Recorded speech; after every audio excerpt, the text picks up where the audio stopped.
ഈ ഒരു ആക്ടർ ആവാൻ വേണ്ടി എന്താണ് ചെയ്യേണ്ടത് ഒരു വ്യക്തി? കുറച്ച് നാളായിട്ട് ക്ലാസ്സിന് ഇവൻ നോക്കി നിർത്തിയ ആള് ഇവൻ നോക്കിക്കൊണ്ടിരിക്കുന്ന ആളുമാണ്. ആക്ടർ ആവാൻ വേണ്ടി എന്താ ചെയ്യേണ്ടതെന്ന് വെച്ചാൽ നേരത്തെ പറഞ്ഞില്ല, അതായത് ചിലർ ഇൻഫ്ലുവൻസർ ആയി പോകുന്നു ആക്ടർ ആവാൻ വേണ്ടി. ഇപ്പൊ ഞാനൊരു കാര്യം, ഇപ്പൊ നിഖിലയുടെ ആണെങ്കിൽ വിക്കിപീഡിയയിൽ കുറെ നാൾ വർക്ക് ചെയ്യല്ലേ, അപ്പൊ അത് വളരെ ഓർഗാനിക് ആയിട്ടുണ്ടായതാണ്. എന്റേത് വളരെ ഓർഗാനിക് ആണ്. ഞാൻ സത്യമായി ഇതിന്റെ ഇടയ്ക്ക് തീരുമാനിച്ചിട്ടില്ല ഞാൻ ഇങ്ങനത്തെ ഒരു സ്പേസിൽ പോകണം അല്ലെങ്കിൽ ആഗ്രഹം ഉണ്ടാവും കേട്ടോ, ചിലപ്പോൾ നമുക്ക് തോന്നും. പക്ഷെ ഞാൻ പറഞ്ഞില്ലേ, ഇപ്പൊ ഞാൻ മറ്റേ ബ്രേക്ക് ചെയ്യാത്ത ഒരാളാണ്. ഞാനിപ്പോഴും ഈ സ്പേസിൽ ഭയങ്കര കംഫർട്ട്. ഓക്കെ, ഇത് എനിക്ക് ഓക്കെയാണ്, ഇതിൽ കിട്ടുന്നത് വെച്ചിട്ട് സമാധാനമായിട്ട് ജീവിച്ചു പോകാം എന്ന് വിചാരിക്കുന്ന ഒരു കംഫർട്ട് സോണിൽ ഇരിക്കുന്ന ഒരാളാണ് ഞാൻ. ബ്രേക്ക് ചെയ്യുന്നത് ഭയങ്കര കുറവാണ്. പക്ഷെ ബ്രേക്ക് ചെയ്യാൻ നിങ്ങൾ റെഡി ആണെന്നുണ്ടെങ്കിൽ, നിങ്ങൾക്ക് അതിനുള്ളൊരു ഇതുണ്ടെന്നുണ്ടെങ്കിൽ നിങ്ങൾക്ക് ബ്രേക്ക് ചെയ്താലും നല്ലതാണ്.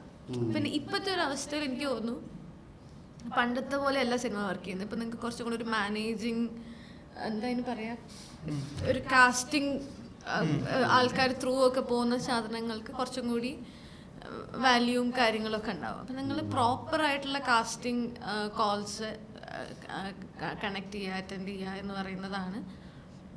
അതറിയാൻ ഇപ്പം നിങ്ങൾക്ക് കൊച്ചിയിലാണെങ്കിൽ ഇപ്പം നിങ്ങൾക്ക് ഇപ്പം പരിചയക്കാരുണ്ടല്ലോ. നിങ്ങൾ കൊച്ചിയിലേക്ക് ഷിഫ്റ്റ് ചെയ്തോണ്ട് നിങ്ങൾക്ക് ഉണ്ടാകുന്ന ഒരു ഗുണം എന്ന് പറയുന്നത്, നിങ്ങൾക്ക് ആരെങ്കിലുമൊക്കെ സിനിമാക്കാരെ പരിചയം ഉണ്ടാവും, അവർക്ക് ഏതെങ്കിലുമൊക്കെ വേറെ സിനിമാക്കാരെ പരിചയം ഉണ്ടാവും, അവർക്ക് വേറെ സിനിമാക്കാരെ പരിചയം ഉണ്ടാവും. അപ്പം നിങ്ങൾക്ക് ഒരു കാസ്റ്റിംഗ് കോൾ വന്നു കഴിഞ്ഞാൽ അത് ഒറിജിനൽ ആണോ ഫേക്ക് ആണോ എന്ന് അന്വേഷിക്കാനുള്ള സോഴ്സ് നിങ്ങൾക്കുണ്ട്.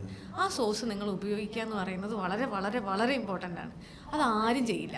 അതൊരു കാസ്റ്റിംഗ് കോൾ കണ്ടു കഴിഞ്ഞാൽ ഓക്കെ, അത് നിങ്ങൾ ഡെസ്പറേറ്റ് ആയതുകൊണ്ടാണ്. അത് തെറ്റാണെന്നല്ല ഞാൻ പറയുന്നത്, പക്ഷെ അതല്ല ശരിയായിട്ടുള്ള വഴി എന്ന് പറയുന്നത്. നിങ്ങൾക്ക് പ്രോപ്പറായിട്ട് ഇത് ഒറിജിനൽ ആണോ ഇത് ഫേക്ക് ആണോ എന്ന് അന്വേഷിക്കാനുള്ള സോഴ്സുകളുണ്ട്. അല്ലെങ്കിൽ നിങ്ങൾക്ക്, എനിക്ക് തോന്നുന്നു, അസോസിയേഷൻസുമായിട്ട് ഇപ്പം ബന്ധപ്പെട്ടിട്ട് നിങ്ങൾക്ക് കണക്ട് ചെയ്ത് ചോദിക്കാൻ പറ്റുന്ന ഓപ്ഷൻസ് ഉണ്ട്. അപ്പം ഇതൊക്കെ വഴി നിങ്ങൾക്ക് ഡയറക്റ്റായിട്ടുള്ള കാസ്റ്റിംഗ് കോൾസ് അറ്റൻഡ് ചെയ്യാൻ പറ്റും. പിന്നെ നിങ്ങൾക്ക് അഭിനയം പഠിക്കാനുള്ള ഓപ്ഷൻസ് ഉണ്ട്. നിങ്ങൾക്ക്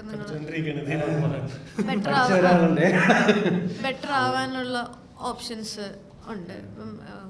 ഇപ്പം ഞാൻ സിനിമയിൽ വന്നു കഴിഞ്ഞാൽ നിങ്ങൾക്ക് നിങ്ങൾ തന്നെ ബെറ്റർ ആക്കണമെന്ന് തോന്നുകയാണെങ്കിൽ നിങ്ങൾക്ക് കാസ്റ്റിംഗ് അല്ല, എന്താ പറയുക, ആക്ടിങ് വർക്ക്ഷോപ്സുകളുണ്ട്. അതൊക്കെ ചെയ്തിട്ട് നിങ്ങൾക്ക് നിങ്ങളുടെ ക്രാഫ്റ്റിനെ ബെറ്റർ ആക്കാൻ വേണ്ടി പറ്റുന്ന സോഴ്സുകളുണ്ട്.